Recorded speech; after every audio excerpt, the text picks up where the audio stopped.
Hello everyone, हम लोग कर रहे हैं एक्सरसाइज 5.2 का प्रॉब्लम नंबर 17।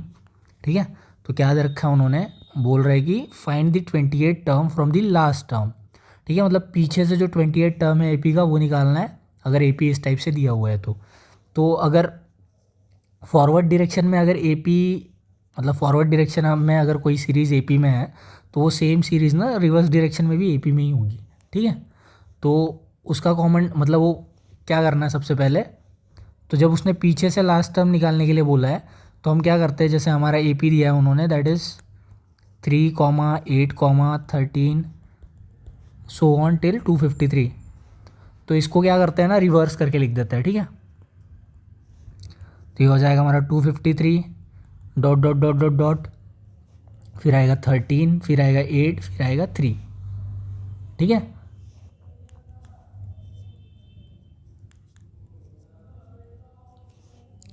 तो ये वाला एपी बन गया जिसमें लास्ट टर्म क्या हो गया, फर्स्ट टर्म हो गया। तो यहाँ से हमें 28 टर्म ढूंढना है, मतलब अगर ये हमारा फर्स्ट टर्म हो गया that is a is equal to 253, तो यहाँ से A20 ढूंढना है। ठीक है, क्योंकि ये हमारा इसके लिए क्या था, लास्ट टर्म था, हमने एपी को रिवर्स कर दिया। तो इसमें रिवर्स करने के बाद क्या फ़र्क आया, तो पहले वाले केस में जो कॉमन डिफरेंस था वो क्या था, सेकंड टर्म, मतलब यहाँ पे कैसा होता था AK+1 माइनस AK होता था, D इज़ इक्वल टू, मतलब जो प्रीवियस टर्म होती थी उसमें से माइनस करना होता था, दैट इज़ 8 - 3। तो पहले वाले केस में D क्या आ रहा था, 5 आ रहा था कॉमन डिफरेंस, लेकिन इस केस में क्या हो जाएगा, इस केस में आगे वाली टर्म ये है, पीछे वाली टर्म ये है, तो यहाँ पे सेकंड केस में D क्या आ जाएगा, D आ जाएगा 3 - 8 दैट इज़ -5। ठीक है, समझ में आया क्या है डिफरेंस। तो अगर कोई सीरीज़ आगे वाले डायरेक्शन में एपी बना रही है तो अगर उसको रिवर्स कर देंगे तो तब भी एपी बनाएगी, लेकिन क्या हो जाएगा, सिर्फ कॉमन डिफरेंस का साइन चेंज हो जाएगा।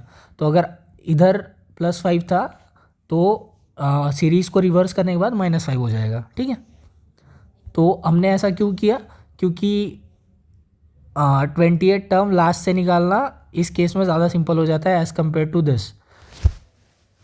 तो इसका क्या करेंगे, 28 टर्म कैसे निकालेंगे, nth टर्म कैसे निकालते हैं, nth टर्म निकालते हैं A+n-1D। ठीक है, तो 20th टर्म कैसे निकालेंगे, A+20-1D। तो यहाँ पे A की वैल्यू क्या है, A की वैल्यू है 253। ठीक है, एंड 20 - 1 इज़ 19। D की वैल्यू क्या है, D की वैल्यू है -5। तो 19 × 5 कितना होता है, 9 × 5 = 45, कैरी 4, 5 × 1 = 5, 5 × 4 = 9, 19 × 5 = 95 होता है। तो it is 253 and plus into minus is minus, so -95।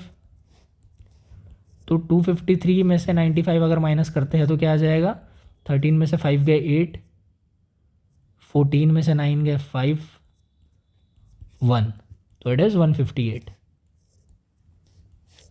ठीक है, तो जो 28 टर्म है इट इज़ 158। तो 28th term from the last term is 158, क्योंकि ये भी लास्ट टर्म ही है। ठीक है, बस सीरीज़ रिवर्स कर दी है, बार बार बता दिया मैंने। ऊपर सीधी थी सीरीज़, हमने उल्टी कर दी, हमको पीछे से 28 टर्म ढूंढना था और हमने सीरीज़ उल्टी कर ली, तो हमको आगे से 28 टर्म ढूंढना है। तो हमने सेम जो स्टेप रहती है आगे से टर्म निकालने वाली वो लगा दी, तो इससे 28 टर्म आ गया 158।